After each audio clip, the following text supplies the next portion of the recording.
En agricultura es hora de Chile Público, el único programa 100% local y vecinal que llega a la vida cotidiana de las personas. El municipio es la institución más cercana a la comunidad y el encargado de resolver sus necesidades más urgentes. Chile Público, un programa realmente descentralizado. Conduce Jorge Andrés Pomar.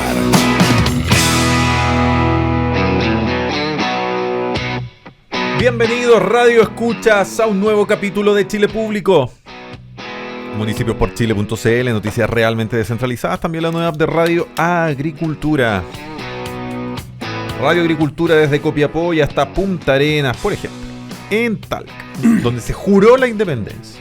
94.5 en Concepción, 88.1 en Los Ángeles, 100.5 en La Serena, en Coquimbo, Peñuelas, 100.3 en Valparaíso, en Viña del Mar, en Quilpué, Limache. Esa es su ex circunscripción, señores Ominami. Allá somos 92.5. El WhatsApp del programa, como es tradicional, más 569-8868-4923. Y no te olvides que además la radio ahora también se ve canal 182 en Zapping TV, canal 143 en GTD y a través del YouTube Live de Radio Agricultura. Carlos Ominami, bienvenido, bastión del socialismo chileno, varón, la nobleza pura en este estudio. ¿Cómo estás? No, bienvenido. Ciudadano de pie y tranquilo en esta condición. Y realmente gusto ahí de poder compartir contigo y en algunos momentos más con Luz Poblete. Así es, nuestra querida Luz viene en camino. Mientras eso ocurre, conversamos con Carlos. Oye, es inevitable no hablar de lo que sucedió en la madrugada del día domingo, ¿no es cierto? La muerte del Papa Francisco, no solamente a lo mejor el líder espiritual de millones de católicos y cristianos en el mundo, un jefe también, a veces se nos olvida, pero un jefe de Estado también, del Estado Vaticano.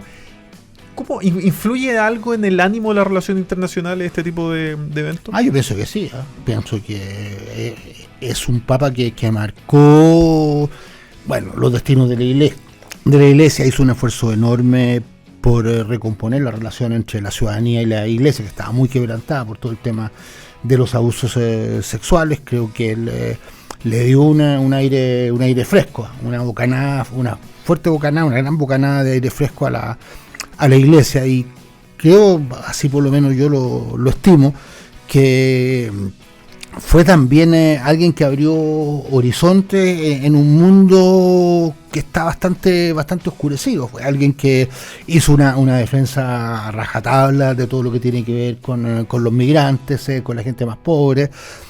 Fue muy crítico también de la concentración de la riqueza en los países más desarrollados, y por de pronto estaba en una controversia. Estaba leyendo hoy día en el diario Le Monde, que acaba de salir hoy día, no alcanzó a tomar la noticia de la muerte del Papa, y viene con el gran debate que había entre el Vaticano y el vicepresidente de Estados Unidos. El vicepresidente de Estados Unidos es un católico, sí, pero un católico también ultraconservador. Muy apoyador naturalmente de las políticas de deportación masiva de los emigrantes, de decisiones que son fuertemente criticadas que eran fuertemente criticadas por el Papa. Entonces esto es para demostrarte que también había una incidencia muy importante del Vaticano bajo el papado de Francisco en este tipo de asuntos. En ese sentido, primer papa además de América Latina, primer papa no europeo, papa... Parece que hubo uno hace 1300, leí por ahí que hace 1300 años atrás parece que hubo puede que haya habido uno de África, ¿no? Puede ser, creo que hace 1300 años atrás. Y además, papa argentino, tuvo como arzobispo especialmente de Buenos Aires hartos encontrones en ese momento con Cristina Kirchner. No visitó nunca Argentina en y su fue papado. varios países, incluido Chile. O sea, era obvio que tenía una definición. Yo creo que la razón era bastante evidente, que él no quería ser un factor de división. Y en las condiciones de la política argentina, con tan fuerte polarización, era difícil para él. Está viendo por ahí, circulan las declaraciones de Milei de hace un tiempo atrás, cuando una periodista le pregunta por el Papa. Y después se arrepintió. Casi los trata de malí, representante del diablo en la tierra, los trata de imbécil. Así es. la cara de la periodista no podía creer lo que estaba escuchando de alguien que estaba aspirando a la presidencia de Argentina. Entonces, yo creo que esa fue la razón por la cual no fue a Argentina. Estaba buscando un momento especial que no lo encontró. Ahora, va a ser muy interesante ver qué es lo que ocurre con el cónclave. A mí se me hace que... No sé si viste la película. Yo la vi el cónclave. Justo la vi ayer, sin saber. La vi ayer en la noche sin saber. Cónclave, para los que no sepan, cónclave significa con llave. Significa que los cardenales son 134, sí. Con derecho a voto. Los cardenales en total son más de 200. Pero la iglesia... Hay que ser menor de 80. La iglesia, claro, tomó un resguardo y votan solamente los menores de 80 años. Ojo, el 80% fue nombrado por Francisco. Exactamente, pero lo que no significa que sean todos adictos a su orientación. Ahí es todo un sistema muy, muy complejo. Pero yo no sé, me atrevería a pensar que, dado ese dato de que la mayoría de los cardenales que votan fueron nombrados por este Papa, dado también la valoración que hay se haya tenido que ir a buscar al rincón del mundo, como dijo él el día que asumió, y no hayan buscado ahí en Roma o en las vecindades de Roma un nuevo Papa, a mí se me hace que puede ser nuevamente uno del tercer mundo, quizá un africano. Y hay que mucha sea teoría de esto del Papa Negro. Evidente. Y que sea alguien que más o menos mantenga una cierta continuidad con las orientaciones del Papa. Me parecería a mí muy difícil que hubiera un viraje drástico hacia posiciones conservadoras, porque además el Papa tiene que ser electo por los 2/3, es decir, sí. Se requieren casi 100 votos, 90 y tantos votos. Lo que representa vayamos a Chile, lo que representa la iglesia en nuestro país en la historia reciente, lo que fue el refugio de la iglesia católica, ¿no es cierto?, durante la dictadura militar, pero también esa misma iglesia en materia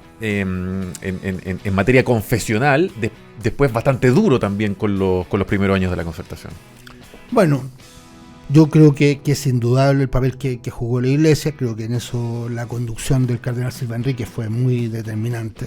Fue realmente el espacio que teníamos quienes estábamos siendo perseguidos, que no teníamos ninguna posibilidad de expresarnos públicamente. Entonces creo que la iglesia se jugó a fondo y se ganó un rol y un espacio muy importante en los corazones y mucho respeto. Sí. Yo le tengo mucho respeto a la iglesia. Y cierto que una vez ya también consolidada la democracia, los temas de la lucha contra la dictadura fueron evolucionando hacia la consolidación de la democracia, surgieron los temas societales, y en eso también efectivamente se produjo un cierto distanciamiento. La iglesia estaba contra la ley, estaba contra el divorcio, la iglesia estaba contra la ley de aborto, aunque fueran 3 causales, entonces estaba también contra el matrimonio homosexual. Y en esto ahí también hay una cierta diferencia, hay una diferencia con el Papa. El Papa bendijo, o sea, hizo un guiño, un gesto importante hacia ese sector. En cuestiones mucho más pequeñas, me acuerdo los reclamos de la iglesia a los comerciales del uso del condón, por ejemplo, para evitar enfermedades venéreas en los 90. Claro, que eran cosas bastante la píldora al día después, cuestiones que yo creo que eran reflejo de una orientación, de un giro fuerte hacia orientaciones más conservadoras por parte de la iglesia. Ahora, yo veo también, a mí me parece interesante por de pronto, si estamos hablando de la iglesia chilena, lo que está pasando con el cardenal Chomalí. Creo que es alguien que ha recuperado voz, alguien que tiene liderazgo.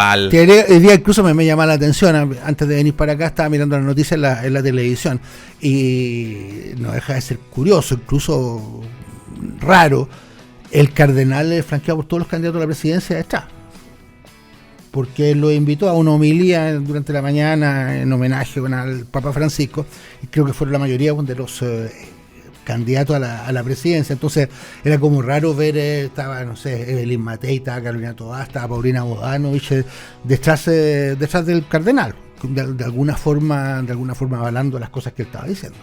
Sí, es verdad. Le preguntaron también si esto de... Siempre se dice de los rumores, que esto no es como la encuesta política. Si le dijo, claro, yo tengo más posibilidades que ustedes, pero la verdad que no tengo ninguna. Yo creo que no tiene ninguna, está recién llegado. No, es evidente que no va a ser. Yo creo que es evidente que tampoco va a ser otro argentino. No, difícil de... Yo diría que incluso difícilmente que sea otro latinoamericano. Muy difícil que sea de otro lado, que no sea... que sea como distinto, similar a América Latina. Yo te preguntaba al principio por el clima en las relaciones en materia internacional, si esto afecta, porque igual la tensión del mundo ahora ya no está a lo mejor, ya no está en Gaza, ya no está en la guerra comercial, está en Roma. Está en Roma con todo lo que conlleva esta ceremonia que tiene que ver con la muerte del Papa, el llamado al cónclave. La Iglesia tiene hasta 20 días para llamar al cónclave. El cónclave no tiene tiempo, no tiene duración, y luego con la elección determinada, habrá que ver qué es lo que ocurre. Pero claro, en general se dice, ya estoy medio contaminado a lo mejor por la película, pero claro, no pueden estar un mes porque hablaría de las grandes divisiones dentro de la Iglesia. Claro, además incluso se dicen cuestiones técnicas, que es cierto que los cardenales en el momento que entran ahí al cónclave no pueden comunicarse con nadie, salvo con las personas que están dentro. Y eso en tiempos de redes sociales, en tiempos de alta presencia de la tecnología, puede ser mucho más difícil que se mantenga la discreción de una discusión en el cónclave durante semanas y semanas. Luz Poblete, ¿cómo estás tú? Bienvenida, secretaria general de la Facultad de Economía y Gobierno de la Universidad de San Sebastián. Bienvenida, de tanto viaje, tanta cosa. Tanta cosa, está... ¿Viene con otro look también o no? No, más peinada más. Aquí estamos conversando con Carlos un poco de lo que significaba en materia de relaciones internacionales, de significancia también para América Latina, Chile, que podía cambiar el foco de atención, tal vez la muerte de Francisco. Bueno, primero, siempre lamentar la muerte de un papa, pero especialmente la muerte de un papa como Francisco I.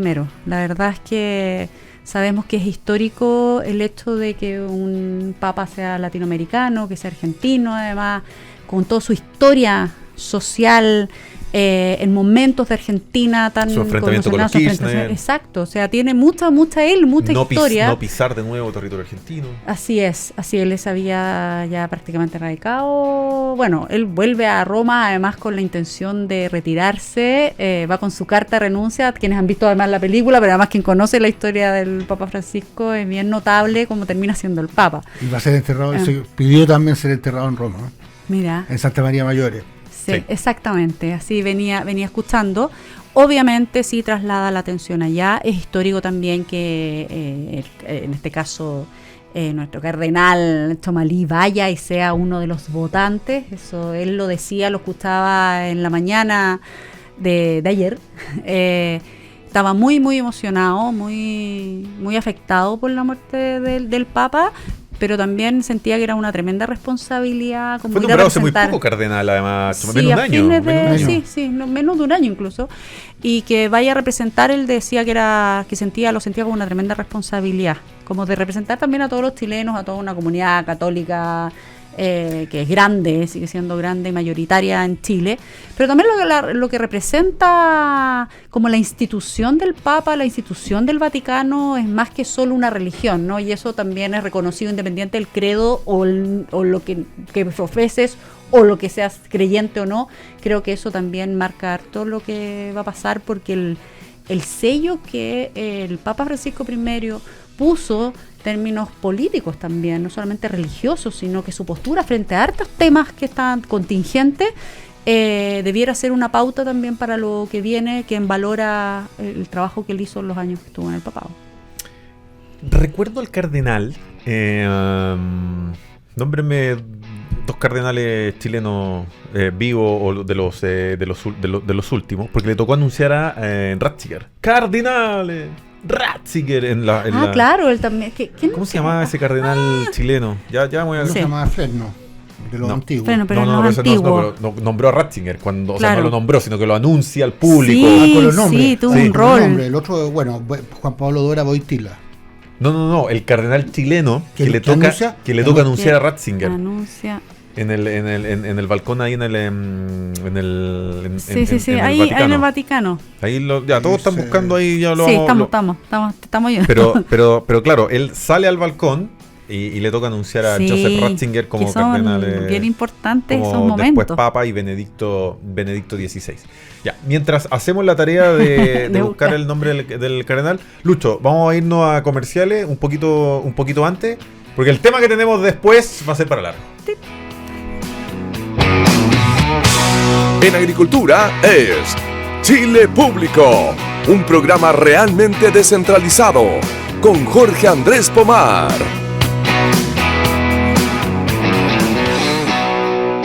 Oye, para todos nuestros auditores que se quedaron también ahí con la duda, Jorge Arturo Agustín Medina Esteves, cardenal chileno, diocesano, Congregación para el Culto Divino y la Disciplina de los Sacramentos, fallecido el año 2021, fue el que le tocó anunciar en los balcones del Vaticano a Joseph Ratzinger en ese momento como Benedicto XVI y Papa. Volvamos a lo que nos compete, municipios-por-chile.cl, noticias realmente descentralizadas. El único diario digital de noticias 100% locales, 100% municipales. Descarga la app de Radio Agricultura y podrás escuchar este y todos nuestros programas desde cualquier lugar de Chile y del mundo, como se hace muy fácil en tu celular. Ingresas a Google Play, a Apple Store, escribes Radio Agricultura, descargas y listo. Oye, la próxima semana vamos a estar viernes, sábado y domingo, Lucho Fraile, vamos a estar transmitiendo la fiesta de la chicha directamente desde Curacaví. Vamos a estar ahí en la fiesta de la chicha próximo viernes, sábado y domingo como Radio Agricultura, más o menos desde las 8 yo calculo, hasta que las velas no ardan 1, 2 de la mañana en los años anteriores. Volviendo al programa de hoy, como es tradicional, los días martes, Carlos Sominami, Luz Poblete, el día de hoy en Chile Público. Qué bueno que apareciste, Luz Poblete, porque el fin de semana, primero, agarra las noticias, que hay primarias, que renuncia Chaguán, hoy día, que no hay ni una cuestión. No sabemos si el pobre Francisco Chaguán alcanzó a renunciar o no. Alcanzaron a aceptar la renuncia. Claro, no sabemos si el pobre Rodolfo Carter alcanzó a mandar a hacer chapitas, vasitos, tazones. No sabemos el senador Cruzcoque que pasó, alcanzó. Parecía, la verdad, una cuestión tan desordenada. Ojo que yo creo que Carlos me decía al principio del programa, o en off, ya ni me acuerdo, pero me decía... Yo creo que era ser un loco, después de haberla proclamado, haber hecho primaria. Yo soy de los que cree que era mejor hacer el loco y hacer primarias que no hacer primaria. Yo creo que primero hay que partir, y lo hemos hablado harto acá, por el principio de las primarias, de estar a favor de hacer primaria. Y creo que en eso siempre hemos sido, por lo menos, yo he sido súper clara que soy pro primarias absolutamente. No solamente para mostrar a los candidatos, no solamente porque muchos tienen también objetivos electorales posteriores, sobre todo es para poder proyectar con anticipación proyectos país, mostrar propuestas, ideas, y cuando se hacen dentro de un sector es súper interesante el debate público, político, de proyectos que se dan en unas primarias. Creo que esa, para mí por lo menos, ha sido el principal positivo, de ventaja positiva que tiene el hacer primarias y que estén instauradas en nuestro país. Y también sabemos que en el caso de Chile Vamos, presentamos primarias tanto el 2017 como el 2021. Por lo tanto, pro primarias para Chile Vamos y para quienes estamos en política, en mi caso como opinión personal incluso, creo que son sumamente beneficiosas. Pero se tienen que hacer con cierta estrategia, sobre todo si eres una coalición. Y siempre se supo que la izquierda, lo más seguro, dado también su propio reconocimiento del error de la vez pasada, especialmente sobre el sistema democrático, de no haber adherido a unas primarias como corresponden, formales, con todas las de la ley, y haberle dado el espacio a la otra coalición de izquierda, ¿verdad?, de los comunistas con el Frente Amplio. La vez pasada. Sí, pero son las que son informales. Muy limitada, muy limitada. Convencionales, la sí. ¿No fueron las de Cervel? No. No fueron organizadas por el CERVEL. Esas fueron las primarias que ganó la senadora Proboste. Exacto. Sí. Y fueron muy encima, como que cuando ya no alcanzaron a inscribirse, se dieron cuenta. Muy poca gente. Bueno, debe ser también personas. Porque no tiene la base que te resta el hecho que sean CERVEL, que sean anunciadas, que tenga franja. Sí, la gracia también son los minutos en la franja, si para qué mandar con cosas. Esas son todas las cosas que se meten en la juguera cuando uno decide no sigue hacer primaria. Pero es entendible que con 6 meses de anticipación al menos uno logre evaluar el contexto político que hay como para hacer un tremendo esfuerzo, porque es un tremendo esfuerzo para los partidos y todo, porque no son, en este caso no son costeadas por el CERVEL, ellos prestan la plataforma y todo, pero no hay financiamiento, ¿ya? Entonces es un tremendo esfuerzo por parte de los partidos el hacerlo cuando, en este caso, dictaba todas las, desde las encuestas hasta las miradas internas, los liderazgos, toda la evaluación que uno puede hacer, decir, ¿valdrá la pena hacer unas primarias? En el caso de Chile Vamos, que lo había hecho la vez pasada, si es que no están dispuestos ni José Antonio Kast, la irrupción de Kaiser, todos esos elementos van haciendo que uno tenga que decidirse en algún minuto hacerlas o no, y hacerlo con un tiempo prudente, porque no es llegar y hacer una campaña de un día para otro, presentar un liderazgo porque sí, tenéis que asentar ciertos también programas dentro de tus partidos, y Chile Vamos tomó un acuerdo, que era proclamar, bueno, y recuerden que el primer partido que lo proclamó fue el mismo RN, que era una tremenda señal, porque si RN proclamaba, la UDI, que es el partido de Berlín Matei, le salía muy, muy, muy fácil, y nosotros que somos el partido más pequeño y además no teníamos todavía la reelección de nuestro Consejo General, era mucho más fácil, 2 contra 1, digamos, o sea, ¿qué posibilidades tenemos nosotros de hacer primaria? Entendemos que el contexto es apoyemos con todo, vamos con una unidad, y ojalá en el camino se sumen, den ejemplo, los otros candidatos de derecha. Y eso es desde Carter hasta Kaiser, Kast, y quien sea, incluso demócratas con Jimena Rincón. Que no pueden además participar de la primaria. Claro, no pueden porque no están constituidos. Tú puedes presentar candidato presidencial cuando estás constituido en todo el país, o sea, cuando eres partido nacional, si no tienes representación solamente regional. Entonces, en ese contexto, ya los dados estaban tirados, ya se había planteado una hoja de ruta. Perdón, el 2017 era un contexto bastante similar. Un candidato a ganador, en ese caso, Sebastián Piñera, un candidato que fue apoyado por RN, un candidato que fue apoyado por la UDI, un candidato que se salió de un partido o era independiente, el senador Osandón, acá teníamos a Carter, y Evópoli apareció con el senador Felipe Kast, que si bien es cierto salió tercero en esa primaria, posicionaba un partido nuevo, con ideas nuevas que lleven a renovar, que iba a contribuir a un proyecto así es. Del y su ganador. Candidatura fue importante, no solamente para el partido, fue importante probablemente para el gobierno, para la elección de Sebastián Piñera.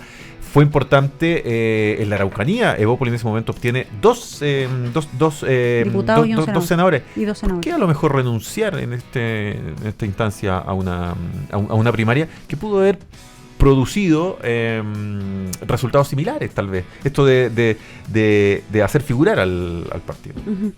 Yo creo que había hay un desgaste que se viene dando yo creo que todos los partidos en general. Tuvimos muchísimas elecciones, fueron 14 elecciones en 2 años, yo siempre lo recuerdo porque cuando a uno le toca ser secretario general en época de elecciones ya es complicado hacer las clásicas, imagínate cuando te tocan 14. Y también tenemos una ciudadanía también un poco desgastada de tanta elección, sin entender un poco los proyectos y todo. Y esas son conversaciones estratégicas que se hablan en un momento de si están las condiciones para esos desgastes de parte de los partidos. Y cuando tú eres coalición, tienes que ser también fiel a eso. Tú puedes poner tus puntos sobre la mesa. No me cabe duda que Evópoli en su momento puso sus puntos de mesa, las ventajas y desventajas de tener una primaria. Pero también evaluando los escenarios. Y lo que se evaluó en su momento, de lo que hasta donde yo tengo conocimiento, no es que no se quisieran primaria, es nosotros vamos con una candidata única, porque efectivamente hay 2 contendores fuertes por la derecha, como son Kast, como son Kaiser, que no teníamos en el escenario de 2017. Entonces me dice que es distinto, que no existía con el peso, creo que estaba recién naciendo, probablemente la idea de un republicano. Kast estaba en campaña y sacó 8% en esa primera vuelta. Exactamente, esa fue su primera vuelta, pero ahora no era solo José Antonio Kast, que llegó a una segunda vuelta la vez pasada, sino que además otro actor no menor, que va subiendo también en las encuestas como Kaiser. Entonces la idea era, si uno va unido como coalición, lograr meter adentro en una primaria a los otros contendores, y también por la centroizquierda en este caso, o por el centro como se dicen llamar, un demócrata, un amarillo que hasta ese momento tenía toda la intención de poder ser partido nacional. Yo diría que ese fue lo que primó, pero no vieron por el retrovisor las primarias de la izquierda, que era evidente que iba a hacer todo lo posible por ir en unidad, dado lo que marca. O sea, ellos hicieron la izquierda hizo su propio análisis, que ahí, por supuesto, que Carlos lo puede decir mejor que yo, pero lo que uno podía ver es que desde el frente, siempre hay que mirar no solamente para el lado, en este caso a la derecha, sino que también para el frente. Y yo creo que ahí quizás los cálculos se enfocaron mucho más en la derecha y tratar de ir a una primaria amplia con el sector para llegar con ese candidato único, versus, porque no era que no quisieran ir a primaria, se entiende la diferencia, Entiendo ¿no? la diferencia, que es un error. Que era sumar pero adentro. Ojo que si estos días la gente creo que el pacto se llama Nueva Derecha, social cristianos, republicanos y libertarios, se ponen de acuerdo en una primaria, es una cruz. No sé si tan contundente, pero es un combo duro. Es un combo duro para la derecha clásica, por decirlo en algún momento, para Chile Vamos. Carlos Ominami, te voy a decir una frase, tú desmiénteme. Yo tengo la impresión de que el oficialismo, el amplio oficialismo hoy día, está en el mejor escenario posible, tomando en cuenta el desgaste del gobierno, tomando en cuenta los problemas que han tenido de gobernabilidad, tomando en cuenta las ausencias de liderazgo en encuestas, que yo creo que es así, pero dentro de ese escenario un poco auspicioso, este es el mejor escenario que les podía pasar. Bueno, efectivamente, cuando los adversarios se dividen, se crean posibilidades. Yo creo que efectivamente Chile Vamos y la candidatura de Elías Matei está pasando por momentos delicados. Se habla de una muy mala semana que tuvo la que recién transcurrió. Yo creo que una candidatura que viene mostrando problemas desde hace bastante tiempo, una candidata que no tiene convicciones claras sobre las cosas, que dice cosas que son contradictorias, cosas que además generan también mucho golpe, dices tú, mucho anticuerpo. La declaración sobre el golpe, particularmente sobre los muertos, son más de 1000 muertos entre 76 y 74. Entonces creo yo que es una candidatura que además no sé exactamente por qué razones ha tenido dificultades para generar un equipo político consistente, que tenga un jefe de campaña, tenga un vocero o una vocera que absorba también las preguntas, las interrogantes, y que deje a la candidata menos expuesta como ha estado ella expuesta durante el último tiempo. Entonces creo que ahí ese es como el caldo cultivo, ese es el cuadro que tenemos hoy día, y en ese marco surgió esta idea que hicieran primarias. La verdad es que yo realmente lo felicito, porque creo que habrían hecho el loco completo. O sea, una primaria organizada por partidos que ya tenían proclamada una candidata, donde era casi una especie de fraude al fisco, porque la elección primaria es para elegir un candidato dentro de opciones que son competitivas. Si ya estaba todo resuelto, si la primaria tenía un resultado predeterminado, porque habría sido ya completamente loco que le hubiesen ganado el arroz graneado, le hubiese ganado al plato fuerte en la primaria. Entonces estaban mal por todos lados, y así muchos de los buenos analistas de derecha se lo hicieron saber, le dijeron: mire, la verdad, señores y señoras, no hagan el loco, aquí esto va a ser el ridículo completo, porque era una primaria que era un tongo. Entonces creo que está bien en eso, está bien lo que han hecho en eso, pero a mí me parece que el dato mayor hoy día es el surgimiento y la fuerza que tiene la extrema derecha. Y si por A, B o C razón se le ocurre a los 2K hacer a los 2K, y quizás con entiendo el partido, yo le escuché a Rojo Edwards a decir: oiga, hagamos una primaria. Y a lo mejor Carter también tiene ahí una posibilidad de primaria. Y se hace una primaria, ahí en ese cuadro de Elías Matei queda realmente completamente invisibilizada. Entonces tienen un serio problema también ya práctico de visibilidad política, amén de los problemas que han tenido en cuanto a temas de Pero si de contenido. ¿tú crees que era mejor hacer el loco? Yo encuentro que se evitaron el ridículo. Creo que se evitaron hacer un loco, hacer un ridículo feo. Que no le quita cero, o sea, no le quita la importancia y la relevancia de pensar muy bien el objetivo de una primaria. Pero en otras circunstancias, no cuando ya has tomado decisiones. Como, es cierto, tú mueres con las botas puestas, y a veces otros dicen, porque ahí están divididas las opiniones, ¿no? Hay quienes dicen hay que morir con las botas puestas, y si se decidió, se proclamó, listo, vamos, ahora cambió el escenario, pues nos puede jugar en contra por la invisibilidad, por el debate, por lo que sea, porque la izquierda va a tener mayor ventana, si la derecha decide otra cosa. Pero por otro lado, otros pensarán: oye, mejor tragarse el sapo y hacer las primarias. O sea, habían, de verdad, yo nunca había tenido, o sea, de escuchar todos los analistas, había visiones bien divididas respecto de si hacer o no hacer. No era fácil la decisión. ¿Y en la práctica es eso posible? ¿Un partido queda institucionalizada la proclamación? ¿Es escrita en piedra de alguna manera? No es escrita en piedra. Según los estatutos de cada partido, al mismo tiempo que tú proclamas candidato, o en el fondo tu consejo general es el que decide qué candidatos van o no van. Eso desde el concejal hasta el candidato presidencial. Pero al mismo tiempo también se le cede poder, y al menos en el caso de los consejos generales, entiendo que todos los de Chile Vamos, se le da poder a la directiva nacional para poder decidir cambios en los pactos electorales o decisiones de esta naturaleza. O sea, en estricto rigor, sí son las instituciones las que tienen que decidir esto. Esto no lo decide la directiva nacional próxima. Tiene que hacer un llamado al Consejo General, eso es lo lógico. Como decían ahí, como decía, ¿qué palabra le ponemos a esto? Desproclamar a los candidatos y volver a decir nosotros proclamamos. O sea, si se puede hacer administrativamente, sí. No es tongo, no es ilegal, no es nada. La DC hizo algo parecido, ¿no? En su momento, la DC hizo una primaria, gana la primaria Jimena Rincona, Alberto Undurraga, y la primaria interna. La primaria interna en la democracia. Y la candidata termina siendo. Claro, pero igual la proclama. Es racional. Porque leía mejor en la encuesta en ese momento. Claro, el Consejo General el que decide eso, y en realidad puede hacer un consejo extraordinario para tomar cambiar la decisión. Sí. Ahora. Yo escuché una frase una vez, no sé si usted... Yo acá me siento súper cómoda. La senadora Rincón no perdona, eso dijeron, eso me dijeron. ¿Sabes lo que pasa a mí? La conclusión pero la conclusión yo voy más por el otro lado, más que obviamente el respeto primero a la institucionalidad, y porque uno no puede cambiar de opinión como improvisando, y cuando se nota improvisación, sabemos que eso no cae bien ni para un lado ni para el otro.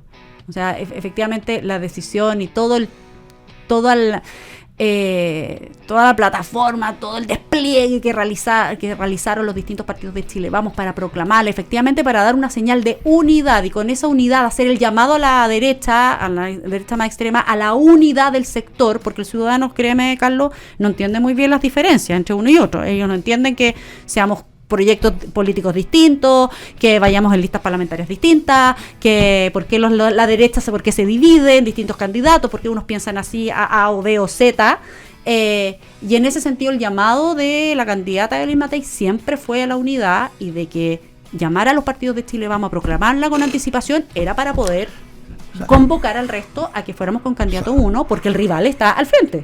¿Sabes, Jorge? Yo la conclusión que yo saco finalmente de todo esto es que la elección presidencial está más abierta. Eso lo hemos venido diciendo hace bastante tiempo.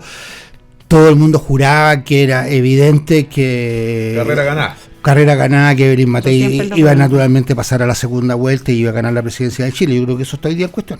Está en cuestión porque no se sabe. Hay incertidumbre por ese lado, por la fuerza que han adquirido la ultraderecha y los dos candidatos que hoy día la encabezan, y también por las decisiones que se han tomado en el otro campo. O sea, lo natural, el escenario base hace 3 semanas atrás habría sido dicho, mira, la segunda vuelta va a ser entre Toa y Matei. Sí. Y muchos habrían dicho, mira, los resultados se pueden parecer a los del primer plebiscito. Yo hoy día te diría, mira, no lo sé. Uno me puede imaginar una segunda vuelta incluso sin ninguna de las dos.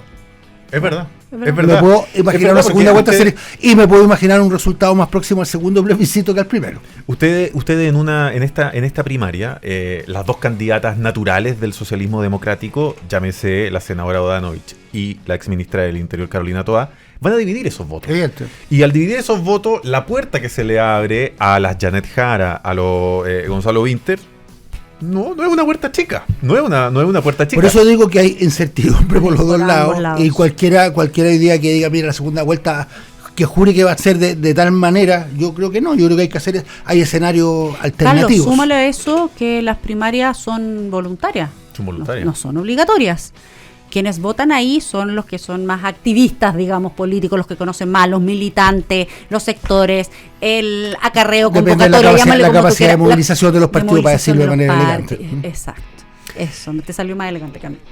En ese escenario, Carlos, siempre se dice que lo mejor que le podría, por ejemplo, a la candidata Evelyn Matei es una victoria de Janet Jara, una victoria tal vez en segundo lugar de Gonzalo Winter. Probablemente el peor escenario para ella sea Carolina Toa. Te complico más las cosas, sí, pero esto ya a título puramente especulativo. Me gusta eso. Me dediqué a pensar cuáles pueden ser los escenarios de segunda vuelta. Y me imaginé fácilmente 5 o 6 escenarios. Y hay uno que puede ser una tremenda sorpresa, pero que no es absurdo. Que es suponer que gane Janet Jara la primaria de la centroizquierda. Perfectamente posible. ¿No es cierto? Cosa que es posible. Ahí, entre el 29 de junio, que es la fecha de la primaria, y la inscripción de candidatos para las primera vuelta, que si no me equivoco el 18 de agosto, son más o menos 40 días. Ahí puede surgir un candidato de centro. Orrego. Perfectamente puede surgir un candidato de centro. Orrego. Independiente. ¿Por qué no? No estoy diciendo que sea eso lo que yo quiero. Estoy diciendo de que se puede crear el De espacio se para abren que eso otras ocurra. puertas, claro. Y por tanto, entonces, que está. terminemos con algo que no está en Nos los podrá planes de doler la nadie. guata, pero por Dios que está entretenido. ¿Ah? Me dolió la Nos guata podrá- con esa. Nos con podrá ese- doler con la ese guata, nombre. pero se pone entretenido. De hecho, ¿cuándo viene el jueves? Parece que viene Jaime Pilosky, el gerente de la corporación del gobierno de Santiago. Viene a promocionar la vendimia del Valle del Maipo, que va a ser este viernes. Bueno, lo golpeó con sábado y mi domingo. escenario sorpresa. No, me pegó. Sí, porque como que Orrego lo tenía medio que se me ocurre que es el nombre que tú también estás visualizando, porque no sé quién otro puede tener una capacidad de adhesión importante en tan poco tiempo. Es un tipo que en menos de un año tiene... Claro, imagínate, yo no sé, para revolverlo un poco, a ver, le hago la pregunta a la luz. Si pasa segunda vuelta Kaiser y surge esta opción de Orrego, ¿qué hacen ustedes? Claro, complicado. Nos mueve el piso. Un candidato de centro mueve el piso. Por lo menos. Sí, pero ahí yo creo que Porque tiene, de nuevo, que no tiene es una parte de la complicación usted. coalición. Yo creo que Orrego a usted les rompe la coalición. Bueno, evidente. Le rompe la coalición, no, acaba- la coalición tiene que ponerse detrás de la candidata o el candidato que ganó la primaria. Oye, ya se Pero el crujió tema, también claro, la pero nuestra. el tema es qué tanto seguimiento, qué tanta fuerza, qué capacidad de orientación tienen los partidos respecto de las definiciones en una elección con voto obligatorio. Ojo. Sí, porque Sí. ahí ya entra el otro factor Yo que no está en las creo que primarias. en ese escenario, si Claudio Orrego, por lo menos en primera vuelta, saca al Partido Comunista y saca a prueba de No dignidad. saca nada, o sea, Orrego tiene que quedarse tranquilo, esperar a ver qué ocurre el 29 de junio. Claro, pero la gente que va, que en el fondo uno lo ve detrás de él, si efectivamente se presenta como ese candidato de centro, que hoy día yo creo que Claudio Orrego es un tipo mucho más de izquierda de lo que era el 2013 en esa primaria con Michelle Bachelet, por ejemplo. Si en ese escenario de primera vuelta saca a la gente del Frente Amplio, saca a la gente del Partido Comunista, yo creo que efectivamente puede abrirse ahí ese espacio. Ahora, en esa misma dinámica en la que estamos conversando ahora, de que vamos a tener dos derechas, de que difícilmente vamos a tener lista parlamentaria única, tomando en cuenta la cantidad de partidos que hay en el oficialismo, pero que sí va a haber primarias. ¿Cómo afecta esto la lista parlamentaria? Que a veces queda un poco invisibilizada en la primera vuelta, pero que es igual o tan relevante como esa elección presidencial. Bueno, yo creo que por el lado de la derecha sí o sí van a haber dos listas. Ya está oleado y sacramentado el pacto electoral que han hecho los tres partidos, que le hizo un buen rayón de pintura, no sé si suena muy elegante, en la elección pasada a Chile Vamos. En los distintos distritos, por lo menos, los que iban perdiendo, cuando se perdían los cupos, era porque los ganaba republicanos, en ese caso. Y ojo, Partido de la Gente en el norte, y uno que otro social cristiano que después, o sea, no sé, Republicano sacó 13 parlamentarios y quedarán 8 con suerte, 6, no sé, pero todos se fueron yendo en el camino, pero fueron electos por la figura fuerte y lo que había logrado José Antonio Kast en una primera vuelta. Entonces, si van los tres juntos en va a ser ahí probablemente queden más o menos con los mismos representantes, o sea, pensando en toda la derecha, o las dos derechas, o todas las derechas, van a quedar representadas en la misma proporción, no creo que más, y van a estar súper divididas en términos del daño y los cupos, la cantidad que puede hacerle, si es que en este caso, si Evelyn Matei no gana si no hace una buena campaña y hay buenos candidatos, que a todo el mundo se le olvida que aquí en esto, quizás por ahí, quizás algo de conciencia habrá, de que una cosa era la marca José Antonio Kast y republicanos hace una elección atrás, y quienes salieron finalmente electos. Hay una no tercera sé si hay división mucha conciencia de eso en la ciudadanía. que tiene que ver con el centro democrático. La bancada de demócratas se ha engrosado. Yo sé que fueron También electos puede en ser. distintos Y partidos. entiendo va a pero- ser pacto electoral también con amarillos, Sí, para con poder amarillo. estar representados. Y ese Entonces, voto a esta altura es más voto de Chile Vamos que de nadie, probablemente.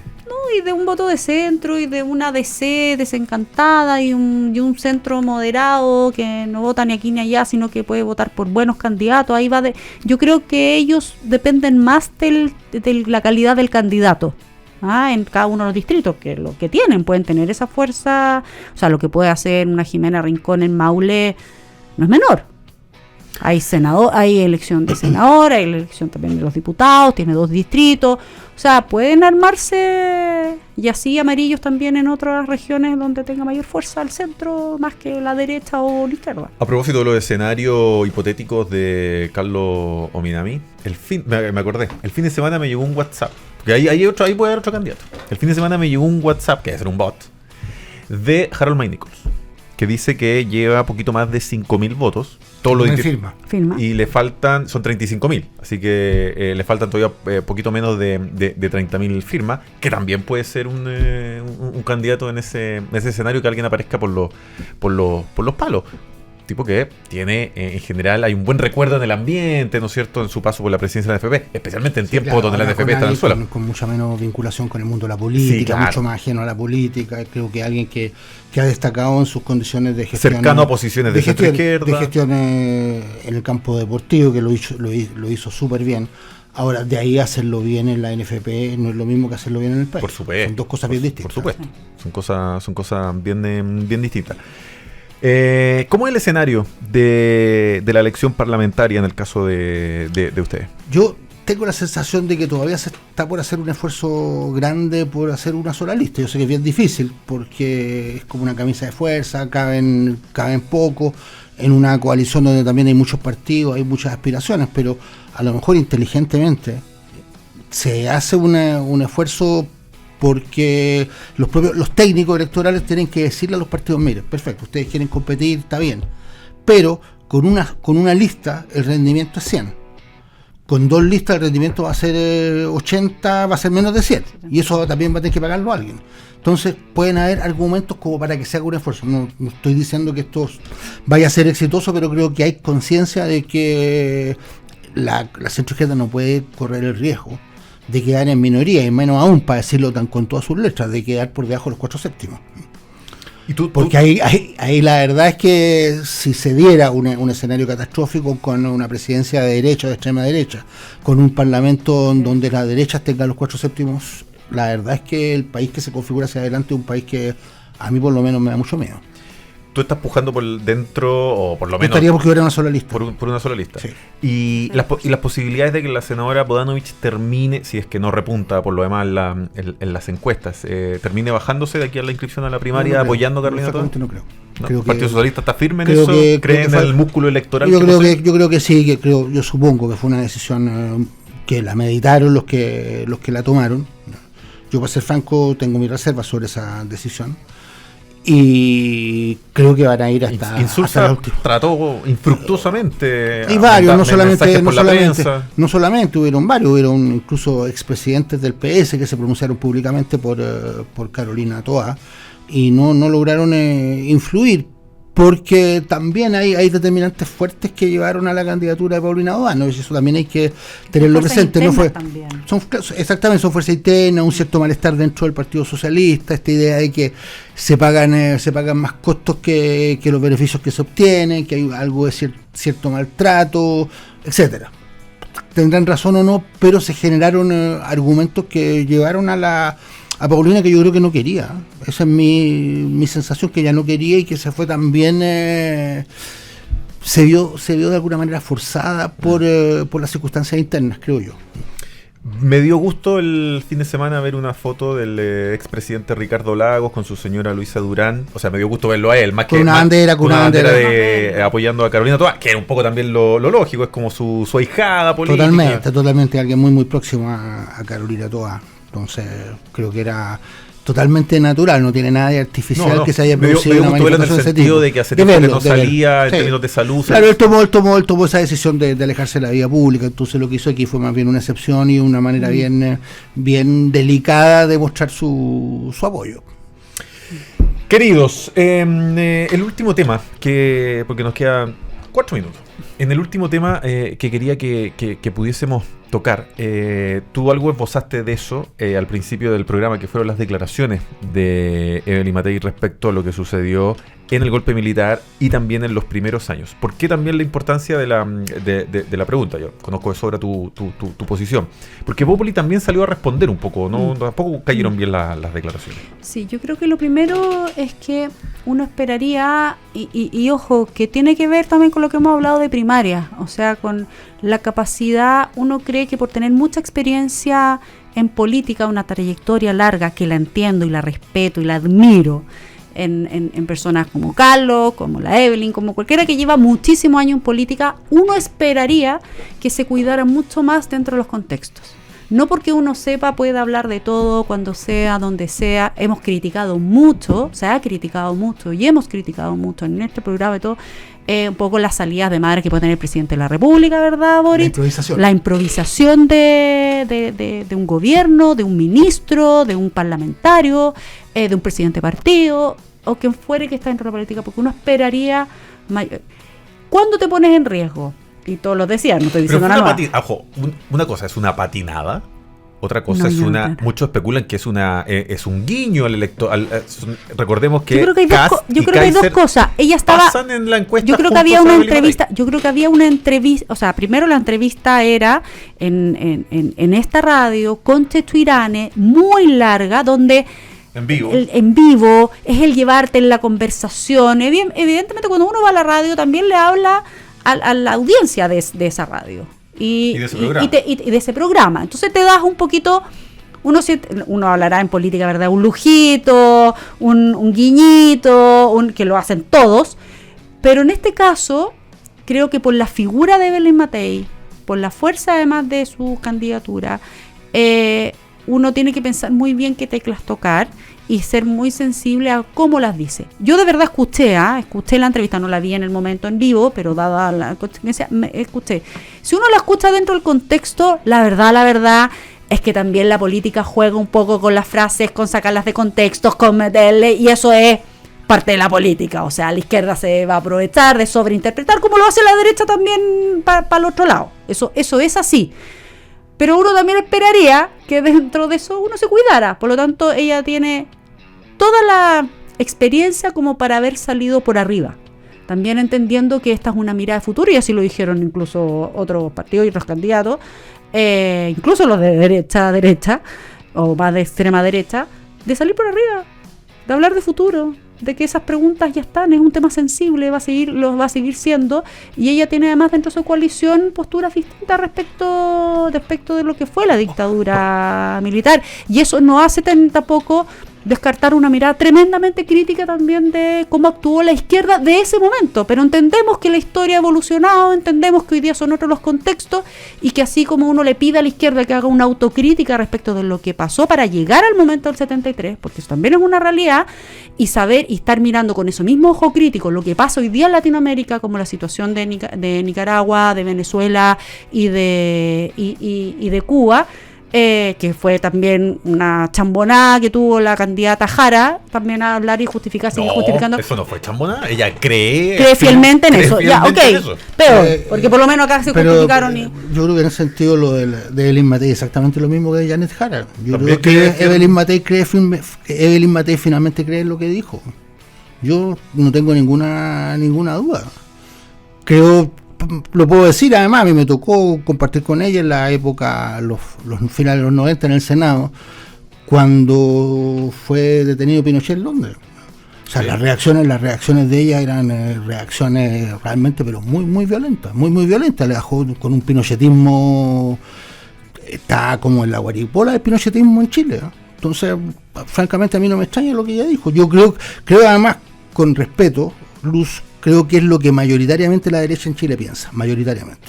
No toda la derecha. Yo tuve una discusión el otro día antes de que esto pasara con alguien muy próximo a ella, con Rodrigo Huilla, con quien compartimos un panel en otra emisora. Y claro, yo le decía, mira, la derecha es lo que piensa esto. Él me hizo mucho el punto de que no toda la derecha. Yo creo que no toda la derecha. Yo creo que efectivamente hay sectores que no piensan así, pero que la sensibilidad mayoritaria es que el golpe es inevitable. Y eso quedó de manifiesto por lo demás a propósito de la conmemoración de los 50 años. donde yo creo además que no ha habido por parte de la derecha una autocrítica con la fuerza, con la profundidad de la que hemos hecho nosotros. Nosotros hemos dicho, mira, no vamos a crear las condiciones para que se vuelva a producir una situación de este tipo. Yo la sensación que tengo que una parte importante de la derecha, puesta en las mismas condiciones, vuelven a actuar de la misma manera. Y creo que ese es parte de los problemas que tenemos hoy día en el país. Yo creo que fue una demostración también lo que pasó a propósito del estallido social, que no se condice con el escenario que había el 73, Carlos, y yo no había nacido, pero creo poder decir a base de la historia, y aún así hubo un gobierno de derecha que decidió salir de ese que además fue coherente con lo que Sebastián Piñera. Ahora un gobierno de derecha encabezado por un presidente que le dijo a Evelyn Matei y lo suyo, le dijo cómplices pasivos. Por eso, un presidente bien coherente respecto de la misma historia. Y me hubiese encantado también ver eso de parte de una izquierda que sí avaló lo que estaba pasando, incluso con acusaciones constitucionales contra el presidente, yéndose en contra de nuevo de la institucionalidad, cosa que se criticó mucho en el año 73 cuando declaran inconstitucional el gobierno de Salvador Allende. Entonces, ¿es importante analizar la historia y no olvidarla jamás, justamente para no cometer los mismos errores? Sí, lo es. Y para hacer las autocríticas de los partidos como los nuevos partidos políticos, que algunos de izquierda viven de la nostalgia del pasado, porque el Frente Amplio vive un poco de la nostalgia, a diferencia de los golpes que ustedes como izquierda democrática tuvieron que recibir a propósito de todos esos años, y también de la derecha, que va a quedar marcada probablemente por mucho tiempo, porque hemos tenido solamente un gobierno del mismo presidente, 2 veces, que fue coherente con respecto a su visión de lo que pasó durante esos años, y que le va a costar mucho sacarse esa historia y ese peso. O sea, el presidente Piñera no habría tenido jamás esa respuesta, porque él tuvo contra el golpe, entonces no habría tenido la misma respuesta. Muy bien, nos vamos. Esto daba un programa entero de nuevo si nos metemos. Municipios-por-chile.cl, noticias realmente descentralizadas. También la nueva app de Radio Agricultura. Carlos Sominami, Luz Poblete. Nos vemos el siguiente martes en Chile. Chao, chao. En Agricultura fue Chile Público, un programa realmente descentralizado. Conducción, Jorge Andrés Pomar.